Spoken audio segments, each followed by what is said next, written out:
We are starting it. This was a pure test on ancient and medieval India. Plus 20 questions are from current affairs. Am I right?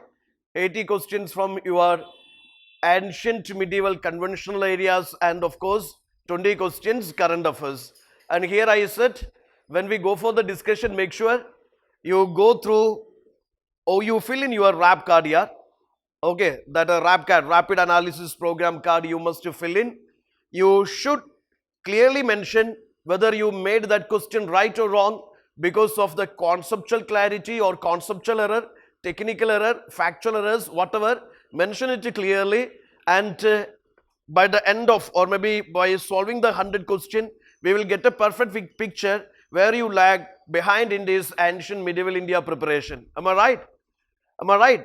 That understanding is very much essential in order to fill in the gaps before you go for cycle 2. Okay, let's see the question number 1. Question number 1, regarding the social systems prevalent in ancient India 1000 BC, 500 BC, which of the following statements is or are correct? So here the basic concept is you must know RVC versus LVC. You should know what is that change and continuity when you compare RVC with the LVC. RVC means Rigvedic age, LVC means later Vedic age. So you should know how the society, social institutions, religion, religious practices, the position of the women, how, or the economic pattern, how these things are changed or continued from RVC to LVC. If you have this conceptual clarity, this question is answerable. This question is answerable. That is one of the favorite area of UPC. You see, RVC versus LVC. You must know the social, political, economic, cultural, religious institutions, how they changed or continued from RVC to LVC. This basic understanding, this basic conceptual clarity, if you have, this question is answerable. Am I right? 1500 BC to 1000 BC, you know that is RVC. 1000 BC to 500 BC, you know that is LVC. You must know how this institution of marriage or the position of the women or how the religion, how the economy. For example, RVC it was pastoral economy, am I right? Shifting to LVC it was mainstay of economy, it was agriculture. Am I right?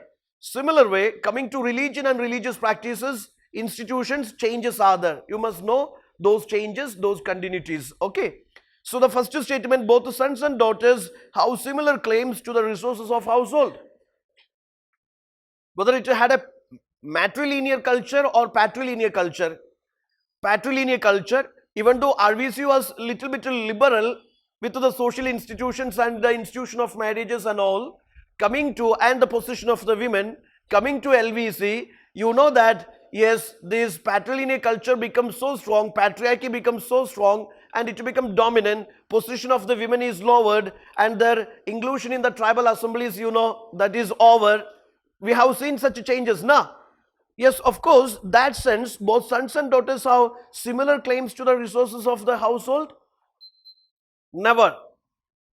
Shifting to LVC, you must know what are the changes which happened in LVC, comparing with the RVC. Similar way, no marriage could take place between persons belonging to the same gotra. You know, exogamy and endogamy is there. Exogamy and endogamy was practiced somewhere in the South India, but in North India, in Aryan civilization, Aryan culture, it was exogamy. Am I right? That means no marriage could take place between persons belonging to same gotra, outside the gotra, exogamy. So the concept is, second statement is correct, first statement is wrong. You must get that particular, yes, 2 only as your answer. Okay, so here the concept is, you know, the institutions of marriage, position of the women. If you know that, if you are clear with that of RVC and LVC, this question is answerable. Moving on to question number 2. With reference to the post-Gupta age of ancient India, consider the following statements. Statement type question. The important cities like Vadambi or Badami, Kanuj and Mannikeda began to decline their commercial importance. Then see, decline of trade in this age and the disturbed conditions in Central Asia with the movement of Hunas led to decline of trade in cities like Vadambi, Kanuj and Mannikeda. You must understand that decline of trade deurbanization, all these things happened in the North India. Am I right? With reference to post-Gupta, you see there is decline in the international trade, White Huna's invasions, all are multiple reasons, and this increasing fragmentation of the polity, economy, feudalization, all those are the factors, leading to that. Yes, we have seen deurbanization, or maybe change in the picture of the economy, decline of the cities, commercial cities and towns. This was the picture in the North India, but in South India it was not like that. South India, we have seen that, or Deccan Peninsula, we have seen rise of major kingdoms and rise of cities also. Rise of White Huna's invasion happened in the south or north? That was there, northwest, north, it is not in the south. They say the important cities like Vadambi, Kanuj, Manigeta began to decline their commercial importance. You must know, yes, there is, if you have the basic geography, if you know that post-Gupta age, post-Gupta age witnessed this White Huna's invasion, Central Asian invasions. Due to that invasions and decline in the international trade, there is de-urbanization of these North Indian cities, commercial cities, etc. Decline in that guild system, etc. If you have that basic concept, this is answerable. Coming to South, situation was different. There are no White Huna's invasions, and there are rise of these, major regional kingdoms. Because of that, there is promotion of trade and commerce. There is rise of cities and towns. There is urbanizations. Okay, so the first statement, that is wrong. Decline of trade in this age and disturbed conditions in Central Asia with the movement of Huna led to decline of trade in the cities like Vadambi, Kanuj, Manigeta, etc. This is not similar to. This cannot be applied to both North Indian cities and South Indian cities. North Indian cities, post-Gupta age, there is deurbanization, decline in the trade and commerce, and these cities lost to their prominence, etc. But in South, you can see that there is emergence of cities and towns. There is growth of commercial cities and towns due to this patronage by these regional kingdoms and rulers, etc. Am I right? So, yes, the first statement is wrong. Second statement, reason is also incorrect. Okay, so you can go for Delhi. So, this concept should be very clear. What was the economic transitions, economic changes which happened in the post-Gupta age in North India and South India? What was the status of the inland trade, domestic trade, international trade? How it affected Indian urbanization, or how it affected Indian states? Okay, you should have a clear idea about that. Okay. And also the chronology is very much important. You should know Huna's invasions happened whether it is pre-Mauryan times or post-Guptan times. White Huna, Central Asian invaders, White Huna's invasions which happened in which, age of this ancient India. That understanding is very much important. In the context of Mughal rule, which of the following ranks are correctly matched? Coming to this medieval India, I would say, there are terminology, terms related to revenue administration, terms related to military administration, terms related to judicial administration, terms related to civil administration. They are very much important for you. Last day revision class also, we have gone through different terms, am I right? Terms of ancient India, terms of medieval India. So make sure that there is terminology, there are terms related to revenue administration. You can just note down terms related to revenue administration of ancient times, medieval times, civil administration, judicial administration, military administration. These are priority for UPC, repeatedly asked by UPC. Terminology is important for you. Mirbakshi, Paymaster General. Diwani Ala, Minister of Grants, wrong. It is Finance Minister. Sadaru Sudar, this is Minister of Grants. Then this Tainati Rakab, that is noble sanctioned at the court. That is reserve forest during this Mughals time. So here the matching pairs, I would say, one is a matching pair. 2 and 3 are interchanged, and fourth one is, it is a matching pair. They are reserve forest during the time of these Mughals. Okay. So here answer has to be Bombay. And please, again, I would say, UPC started asking lots of questions from medieval India, especially the terms of medieval India important for you. Related to revenue administration, related to military administration, related to civil administration, judicial administration. Those concepts are important for you, especially that of imperial Cholas, Vijayanagara rulers, of the Delhi Sultanate, of the Mughal Empire. These are important. Terms are important. Should not skip it. Question number 4. Consider the following statements regarding difference between culture of Rigvedic guidance and Indus civilization. Again, see, these comparative analysis type of questions a favorite area of UPC. If you check the last 10 to 15 years questions, you know this type of the questions frequently being asked by UPSC. So don't ever skip it. Don't ever skip. Rigvedic society was a semi-nomadic tribal society with a pastoral economy, whereas basic economy of Indus civilization was agriculture. See the statement. Rigvedic society is semi-nomadic tribal society with a pastoral economy. Is that true? Is that true? Nomadic tribes, pastoral economy, like cattle breeding, cattle rearing, etc. Their major occupation. Yes, they settled in these Gangetic basins or in the northwest areas where Indus civilization once flourished. Northwest areas, we know that, okay. And they are Sanskrit speakers, Indo-European language speakers, and of course, horse riders, warrior classes came in India in multiple tribes. Of course, it was pastoral economy, am I right? Semi-nomadic pastoral economic. And coming to IVC, see the word, the keyword is not the main part of economy. It is just to say, they said basic of economy of IVC. Basic of economy of IVC. If they say basic, obviously it is agriculture. Okay, sometimes you will be confused with the basic of economy and what was the mainstay of economy. What was the core of economy? Difference is there. Okay, it was an urban civilization, mature phase was an urban civilization, and mainstay of economy, that was trade. But the basic of economy, that was agriculture. The surplus of agriculture converted into trade and commerce. Am I right? Am I right? Yes, that statement is correct. Rudimentary taxation system began with Sanghrihitri as a treasurer of taxes, Bhagaduha as a tax collector during Rigvedic age, whereas tax system was not observed in IVC. Do you think this Rigvedic polity had a very elaborate administrative machinery? They had a system they had a bureaucracy, they had a system for tax collection, or they maintained a treasury. Do you think a state system was there in the RVC? There was a ruler, there was a council of ministers, there was a government, there was a bureaucracy, there was a treasury, there was a taxation system. It was developed in RVC. That comes in the LVC only, yeah. That was a development in the LVC only, that was not in the RVC. Please try to understand. Voluntary offering or the, you know, what is called this like a plunder, etc. That was a source of income for the state. In RVC, there was no monarchy, there was no fixed system of taxation, there was no fixed, you know, collection of the taxes from the people. Main revenue for the state was, it was like a voluntary offering by the people or plunder of, you know, neighbor, you know, states, etc.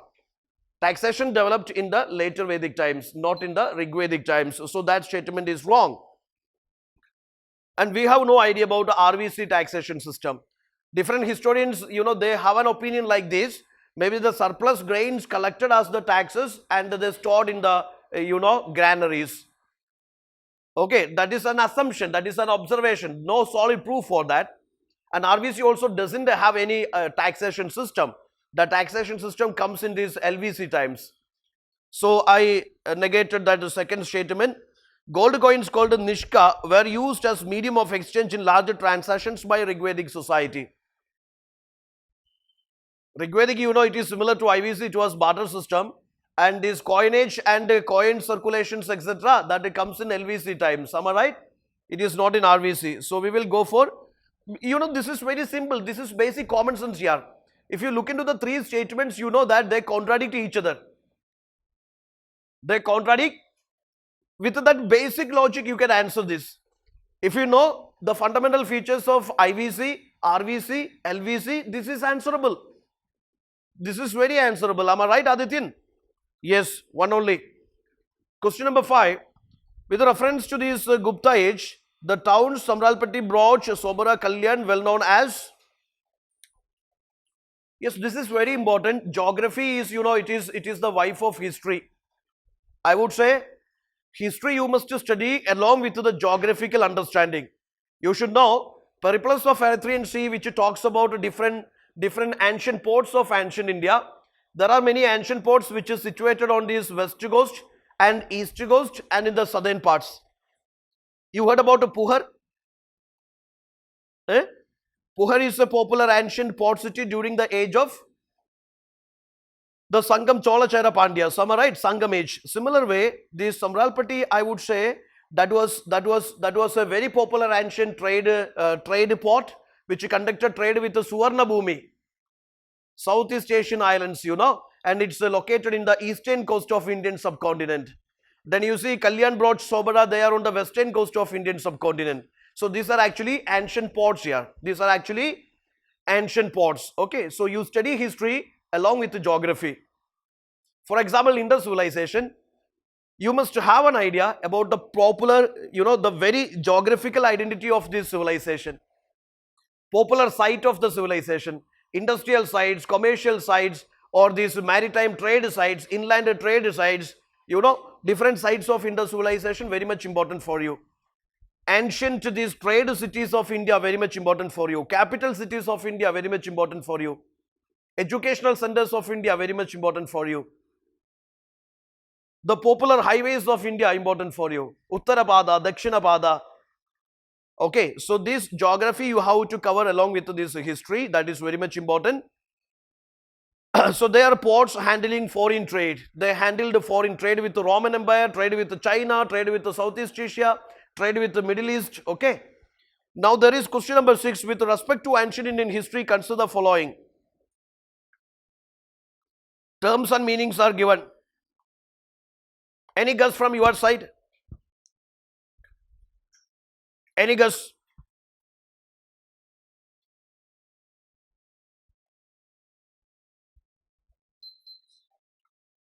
Come on, you say.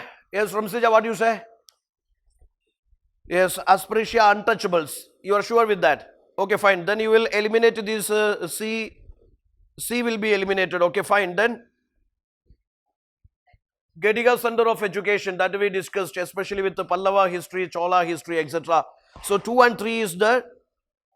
2 and 3 is there. So you eliminated A also. What about that is Kandavara?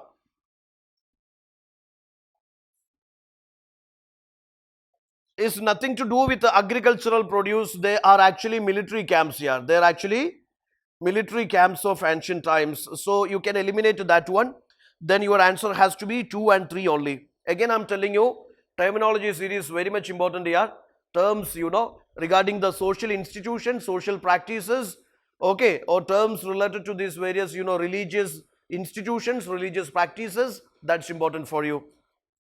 Question number 7, Revati. Statement type question. Oldest burials that attest to a belief in life after death can be placed in the age between 50,000 to 30,000 BC. The graves of Harappan people contained household pottery, ornaments, mirrors. Is that true? Yes, of course. We have seen there are graves, grave goods in different sites of Indus civilization. We have seen it in Mohenjo-daro, Harappa, different sites. And of course, they have life after death belief also. Life after death belief also. Internationally, globally, if you check ancient civilization, this practice already existed there. Because of the cultural exchanges, maybe it transmitted to Indus civilization. It was already there.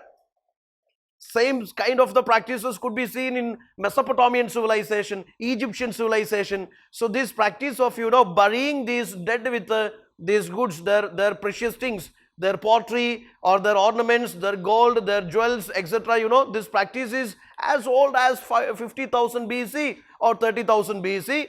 And this practice could be seen in this cemetery setup of this, Indus civilization, where this, along with the dead, grave goods also being, or maybe that is skeletons, grave goods also being found, like ornaments, jewelry, pottery, etc. being found from the graves. Okay, so that both are correct. One is correct and second is the correct explanation of this first statement. So have an idea about various practices of Indus people and how they transmitted from international. Yeah, come on.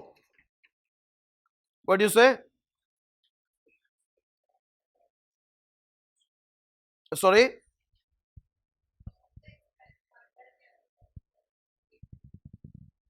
Not the correct? Ah. Okay. What you say is like a first statement, oldest burials that attest to belief in life after death can be placed in the age between 50,000 to 30,000 BC. That is correct statement only. Second is graves of Harappan people contained household pottery, ornaments and mirrors. So the first one is correct and the explanation given to first statement is not correct. Okay, even though it is individually correct, you should understand that is not the exact explanation to the first statement.